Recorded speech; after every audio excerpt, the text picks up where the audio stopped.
Welcome to the verse-by-verse study of the book of Proverbs. We shall begin chapter 28 today. The wicked flee, though no one pursues, but the righteous are as bold as a lion. So, what are the wicked so worried about that the righteous are not worried about? Their conscience. The warning here is for those that choose wickedness, they will have to wrestle with a guilty, unsettling conscience. So what is a conscience? Does everyone have one? The answer is yes. In Scripture, in the New Testament alone, is mentioned our conscience is mentioned 30 different times. Our conscience, first and foremost, is a gift from God. It is in our DNA when we're born. This sixth sense of this moral compass that points to either right or wrong. Paul explained it this way: for when the Gentiles who do not have the law, meaning that conscience of right and wrong, do instinctively the things of the law, not having the law, in that they show the work of the law written where? Written in their hearts. Their conscience bearing witness. The great theologian C.S. Lewis called our conscience the natural law, or the law of human nature, which is this godly internal prompting to behave in a moral way.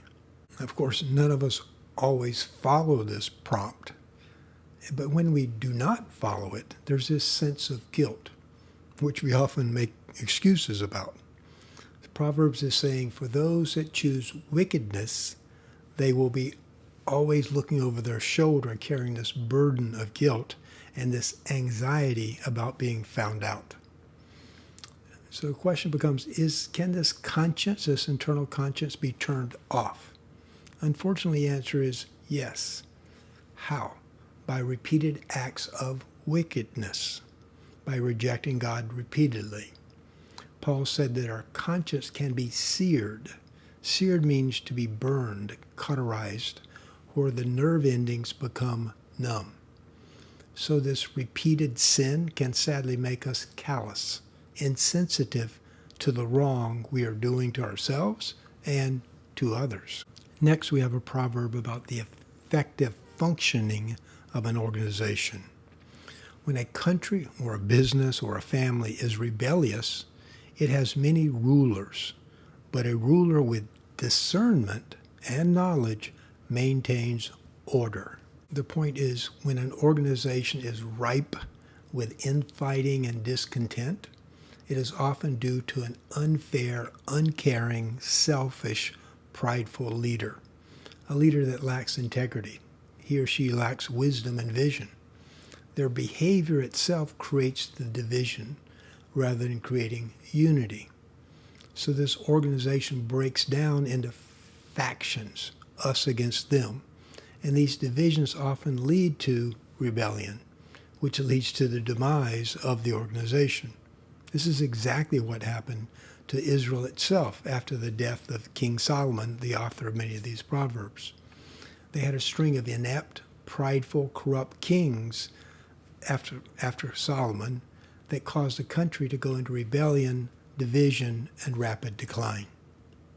Next, a ruler who oppresses the poor or the powerless is like a driving rain that leaves no crops. Rain in this arid country is normally very good for crops, but when it becomes excessive, it becomes destructive.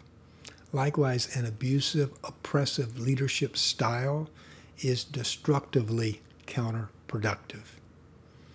Those who forsake instructions praise the wicked, but those who heed it resist them.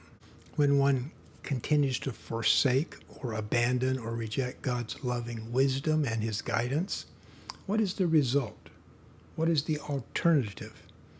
That person eventually finds themselves embracing or praising the opposite of God's goodness.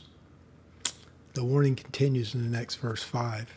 Evildoers do not understand, do not discern what is right, but those who seek the Lord understand it fully.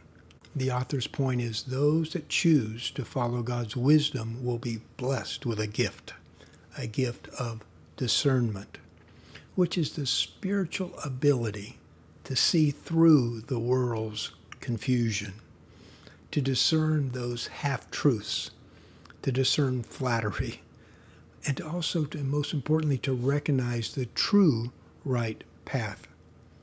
The 19th century theologian Charles Spurgeon said, discernment is this beautiful ability to see the right from the almost right.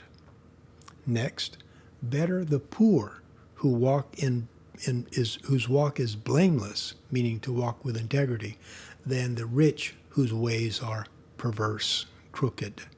God's wisdom teaches is so much far better to have a reputation as a person that walks uprightly with integrity than someone that is untrustworthy, someone that cheats, is two-faced, gets ahead by taking advantage of other folks.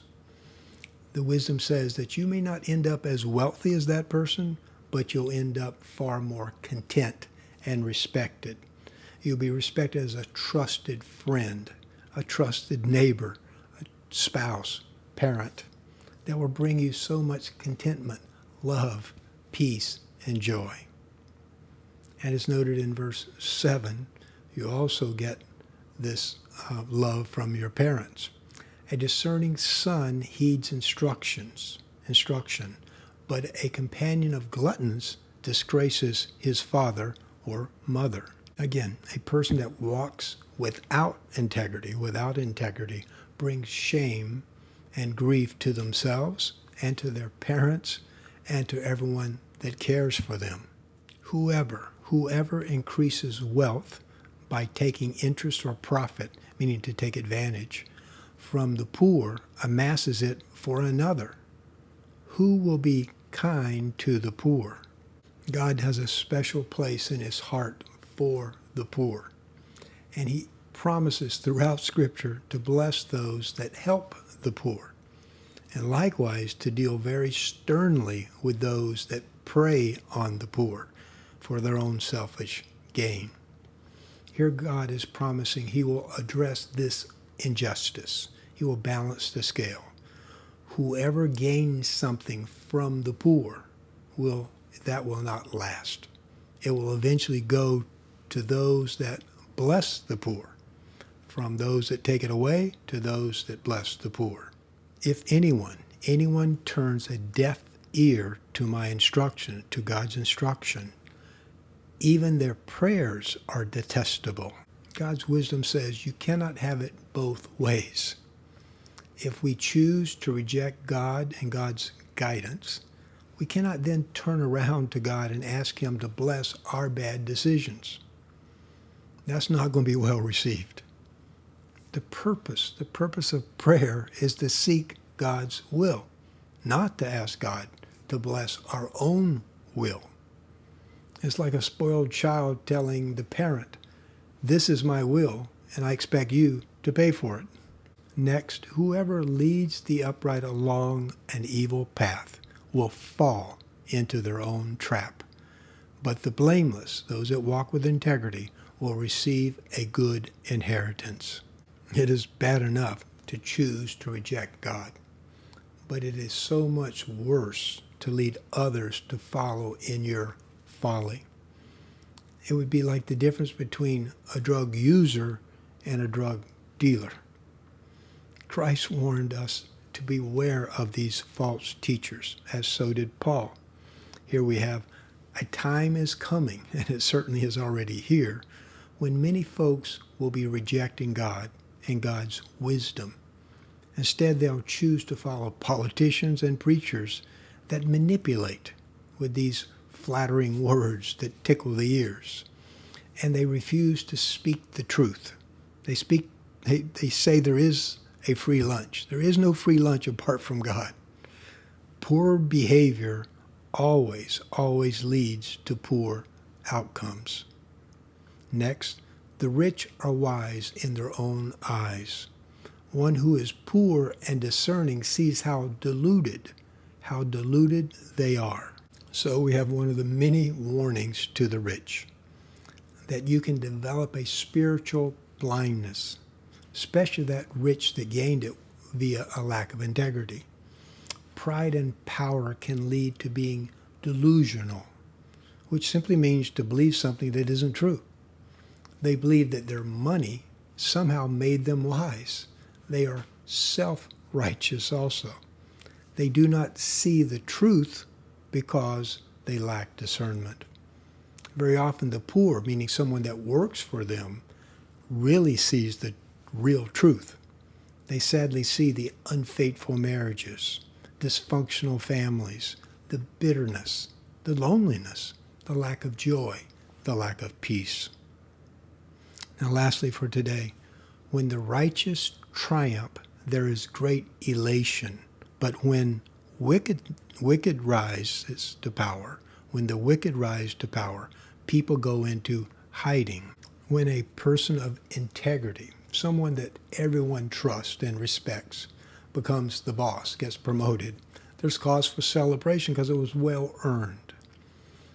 But when a person gets promoted that did not deserve it because of backstabbing or manipulation, deceit, whatever, there's this opposite reaction. Proverbs says that the people will groan, meaning they'll lose heart and lose hope. This is why God's wisdom says that leaders with integrity and a sincere sense of caring for those they're responsible for, that breeds this stability, this confidence, this trust, this hope, this peace. And that solidifies an organization or a family. Well, we'll end it there. We'll finish up chapter 28 next week. Until then, may God bless you and your family with both His grace and His peace. Aloha.